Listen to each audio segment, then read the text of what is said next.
Mas Herzaki, ada masalah apa Partai Demokrat dengan PKS? Jelas-jelas punya agenda ini PKS, malah datang PSBY. Kan nggak jadi datang ini Pak Prabowo ke acara PKS, Mas Herzaki.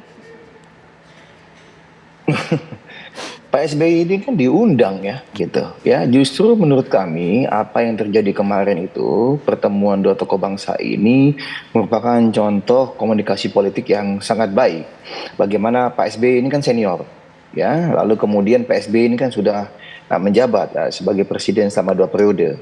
Nah, tetapi bagaimana dengan kebesaran Pak SBY ketika ada berdiskusi, bertemu, bersilaturahmi, Pak SBY bilang ya saya aja yang datang. Loh, kenapa kata Pak Prabowo? Ya kan sekarang pemimpin saya namanya Pak Prabowo. Presiden kita kan Pak Prabowo nih 20 Oktober 2024. Justru ini kan suatu contoh yang sangat baik bagaimana kita bisa menempatkan diri dengan tepat. Bagaimana Pak SBY sebagai negarawan, sebagai tokoh bangsa, beliau presiden, beliau senior, ya, maksudnya presiden lebih senior ya, karena kan ke-6. Lalu kemudian di pendidikan juga lebih senior, ya. Nah, tetapi beliau kemudian hari ini menyadari dan tahu, ya, bagaimana hari ini pemimpinnya nanti 20 Oktober 2024 adalah Pak Prabowo sebagai presiden ke-8, sehingga beliau memilih untuk ya udah gantian saya lah yang datang. Kadang-kadang kan Pak Prabowo suka datang ini ke CKS gitu ya, atau bertemu di tempat lain. Tetapi hari ini Pak SBY bilang saya yang datang gitu. Nah ini kan menunjukkan ada bagaimana kedua sahabat ini menunjukkan bukan hanya persahabatan tapi juga adab.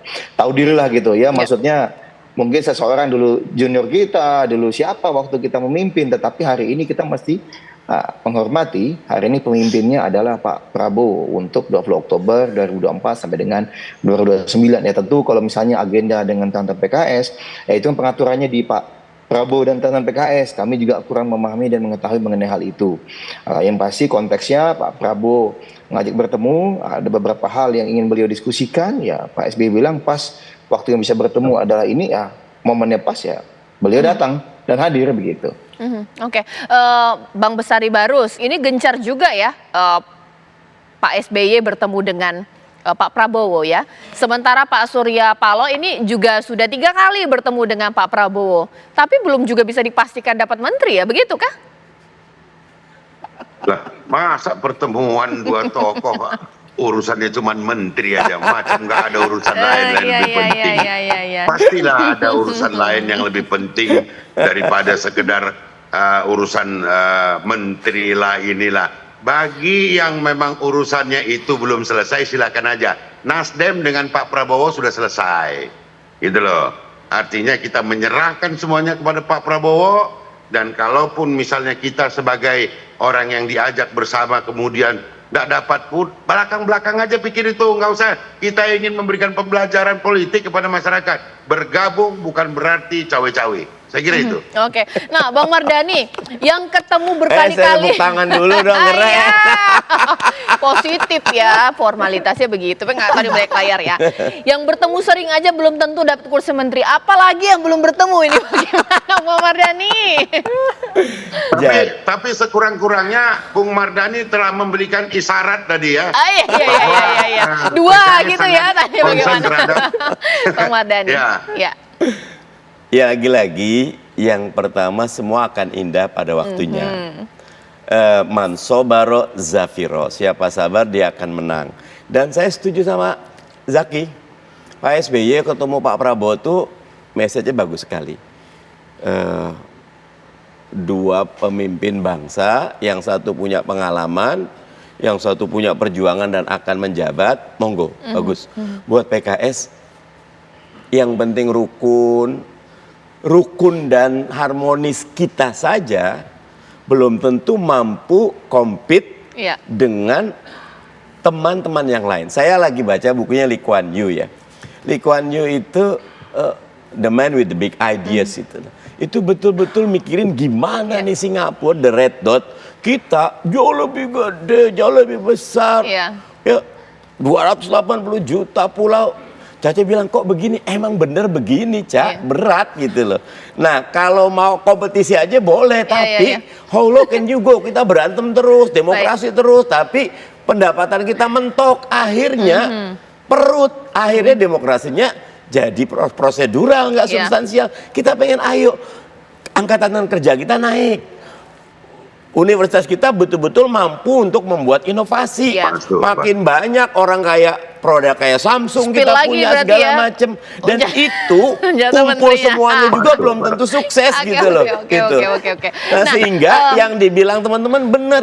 Sekarang nih serahkan Pak Prabowo, monggo Pak Prabowo lakukan yang terbaik, kita akan dukung gitu. Oke, Bang Mardhani, serahkan kepada Pak Prabowo. Tapi kalau PKS nggak dapat jatah kursi menteri begitu, untuk apa masuk kabinet? Mau ngapain? Kan ada banyak yang harus bisa dikerjakan. Oke. Menteri hanya satu aspek. Ya. Aspek yang lain masih banyak. Misal, menterinya tidak dapat, tapi kebijakan kita bisa dapat. Misal, posisi tidak dapat, tapi kepentingan umat Islam, karena PKS Partai Islam, bisa diwadahi.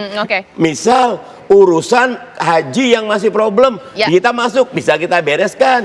Urusan pendidikan yang mungkin minta maaf jalan di tempat dengan 20%, bisa. Itu aja udah kontribusi besar, Caca. Masuk gitu. akal nggak untuk Kang Ujang? Atau mungkin pada akhirnya ya kalau nggak dapat kursi menteri, ya balik arah lagi ya, posisi ya. Bagaimana Kang Ujang? Saya rasa gini, PKS sudah lama ya menjadi oposisi. Dan Presiden PKS sendiri mengatakan ajak-ajakan. Sekarang sudah diajak. Nah, ketika sudah diajak, saya yakin. Saya punya keyakinan akan masuk. Persoalannya adalah kuantitinya. Berapa? Ini yang mungkin dipertimbangkan oleh Pak Prabowo. Mungkin yang berdarah-darah lebih banyak, tapi yang masuk belakangan yang mungkin lebih kecil. Saya rasa itu akan dipertimbangkan oleh Pak Prabowo. Saya yakin ya, tadi semangatnya sama. Jadi yang katakanlah di Pilpres yang menang dengan yang tadi yang baru bergabung, katakanlah ini akan semangat yang sama untuk membangun Indonesia, itu yang terpenting. Tapi persoalannya memang tadi keran undang-undangnya sudah direvisi kan, lalu format kabinetnya juga akan gemuk. Nah, dalam konteks mengisi di kabinet yang gemuk ini pasti akan ada power sharing, akan ada akomodasi kepentingan. Tetapi yang menjadi catatan saya, yang bagusnya dari Pak Prabowo dan catatan saya, ya tadi ingin mengisi kabinet-kabinet itu dengan orang-orang yang ahli. Nah, kita sepakat dengan Bang Mardhani, kita ini tidak punya inovasi yang luar biasa. Misalkan Amerika punya Google, kita belum punya, Bang. Oleh karena itu kita perlu pikirkan bahwa ada lompatan-lompatan yang besar yang harus diisi oleh orang-orang yang hebat ya di kabinet nanti. Saya percaya itu nanti Pak Prabowo untuk membuat skema yang mengkalkulasikan bahwa orang-orang ahli ada di situ. Karena kalau kita tidak melakukan percepatan pembangunan, mohon maaf, kita akan tertinggal jauh dengan negara lain. Gitu. Oke, kalau Bang Bestari Baru sepakat nggak dengan tadi sebelumnya Bang Mardhani mengatakan bahwa dapat atau tidak dapat kursi menteri tetap bersama dengan pemerintahan Prabowo Gibran, atau jangan-jangan realistis aja lah ya, oposisi saja kalau nggak dapat kursi menteri, Bang Barus?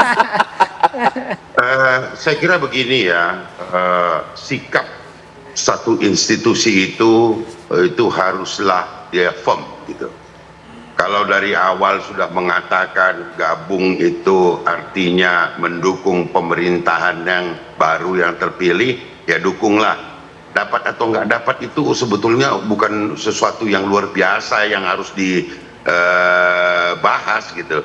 Tapi komitmennya, jangan sampai kehilangan komitmen bahwa kita harus bersama-sama menata bangsa ke depan. Kan begitu tuh yang ditawarkan Pak Prabowo juga kan, yuk kita sudah selesai kompetisi, yuk kita sama-sama. Sama-sama itu bukan berarti harus dapat menteri, harus begini, harus begitu, tidak. Sama-sama aja berpandangan bahwa ke depan kita harus lebih baik. Saya kira itu.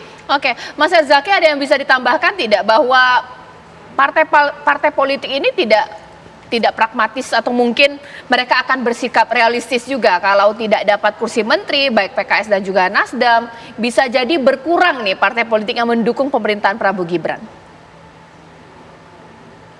Ya begini Pak, ya Ketua Umum kami Mas Ahaye dalam beberapa kesempatan lalu menyampaikan ya kesamaan visi kami yang begitu dekat dengan Pak Prabowo, karena apa? Melihat Pak Prabowo itu sebagai salah satu true leader atau statesman. Bagaimana yang dipikirkan dan dipersiapkan Pak Prabowo hari ini adalah generasi ke depan, tidak berbicara mengenai next election. Nah, inilah yang membuat kami meyakini setiap langkah yang beliau ambil pastilah yang terbaik untuk bangsa. Termasuk tadi mengajak teman-teman yang sebelumnya tidak bersama ketika Pilpres, ayo kita bergabung gitu ya. Dan kami meyakini ya, kenapa? Karena setiap parpol yang hari ini katakanlah ada di parlemen maupun yang tidak di parlemen pasti punya putra-putri terbaik.